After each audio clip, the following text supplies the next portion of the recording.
नमस्ते, मैं डॉक्टर अर्चना मोहोड। मैं अमरावती वृक्ष संवर्धन ग्रुप से एसोसिएटेड हूँ और आज हम एक पेड़ के बारे में जानकारी लेंगे जिसको मराठी में फेटरा ऐसे कहते हैं। उसका बोटैनिकल नेम है गार्डेनिया टर्जिडा और ये छत्तीसगढ़, वेस्ट बंगाल, बांग्लादेश इन प्रांतों में पाया जाता है। ये एक डेसिडुअस ट्री है जिसके पत्ते गिर जाते हैं और अभी आप देख सकते हैं कि नए नए पत्ते और नए नए फूल इस पेड़ में आ रहे हैं और इसमें फल धारणा भी मार्च अप्रैल इस महीने से शुरू होती है। आप देख सकते हैं कि पेड़ के ऊपर बहुत सारे फल हैं जो भी पके नहीं है पूरी तरह से और एक दो महीने में ये फल पूरी तरह से पक जाएंगे। और इन फलों की एक विशेषता है कि जब ये फल कच्चा होता है तब हम इसे खा सकते हैं। जिन प्रांतों में अकाल पीड़ित प्रांत जो होते हैं जहाँ पे खाना कम मतलब बारिश की कमी की वजह से खाना उग नहीं पाता है, वहाँ पे खाने की कमी हो जाती है, तो वहाँ के जो लोग हैं जैसे आदिवासी लोग या वहाँ के जो लोकल लोग हैं इस फल को पकाकर खाते हैं। इससे भरपूर मात्रा में उन्हें न्यूट्रिशन मिलता है। लेकिन एक और विशेषता इस फल की ये है कि अगर ये पका हुआ फल अगर आप खाते हैं तो ये पॉइजनस होता है। पके हुए फल को किसी ने भी खाना नहीं चाहिए। वो उसका काम सिर्फ कंजर्वेशन के लिए और ज़्यादा से ज़्यादा पेड़ उगाने के लिए हो सकता है।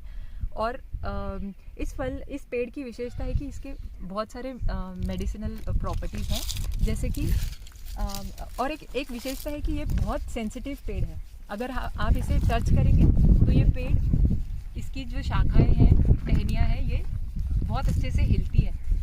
टच सेंसिटिव प्लांट है। देखिए, आप इसको सिर्फ हाथ लगाया तो पूरा का पूरा पेड़ हिल रहा है और यहाँ पे कोई हवा वगैरह आ नहीं रही है। ये पेड़ का रिएक्शन है टच के लिए। जस्ट आप उसको टच कीजिए और पेड़ हिलता है। और इस पेड़ के बहुत सारे मेडिसिनल प्रॉपर्टीज़ हैं, जैसे कि जो इसके रूट्स हैं, ये जो अपने सांथाल जो मतलब आदिवासी बांधव हैं जो वेस्ट बंगाल में रहते हैं, वो लोग इसके रूट से जब बच्चों को इंडाइजेशन जैसी समस्याओं या विकार होते हैं तो उसके उपचार के लिए इसके रूट्स का एक्सट्रैक्ट लेके बच्चों को पिलाते हैं। अब हर पेड़ में कुछ कंपोनेंट्स होते हैं जैसे कि एल्कलॉइड्स, ग्लाइकोसाइड्स, फ्लेवोनॉइड्स और टर्पिनॉइड्स। तो जो इसके सैपोनिन्स होते हैं, सैपोनिन्स का मतलब सोप जैसे प्रॉपर्टीज़, जैसे कि हमने अगर उसे पानी में डाला और हिलाया तो ऐसे झाग आता है। तो वो जो झाग वाला जो पानी है वो वाला अगर आपने माथे पे लगाया तो जब बुखार, बहुत तेज़ बुखार जब आता है किसी व्यक्ति को, तो उस बुखार को कम करने के लिए सैपोनिन्स का उपयोग किया जाता है।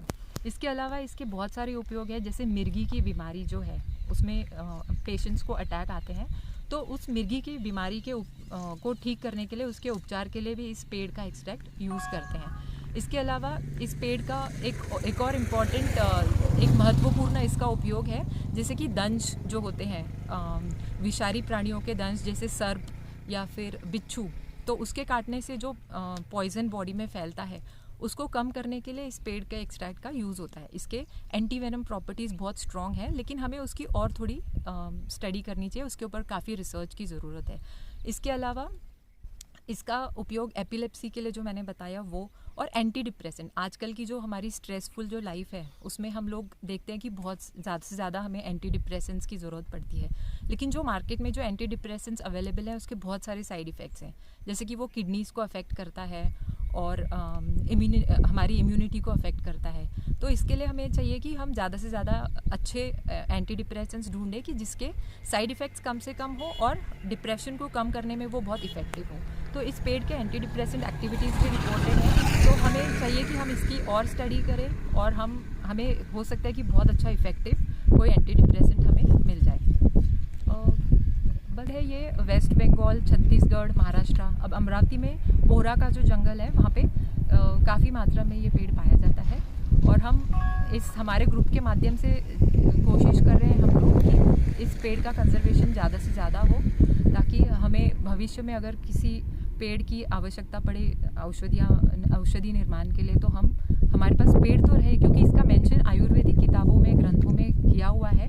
लेकिन हमें चाहिए कि हम ज़्यादा से ज़्यादा जो दूर में जो वृक्ष हैं उसको कंजर्व करें, ताकि हमारी आने वाली पीढ़ियों को सारे पेड़ मिले जैसे कि हमारे पूर्वजों ने हमारे लिए रखे थे।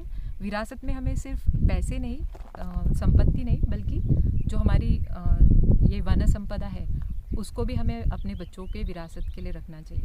धन्यवाद।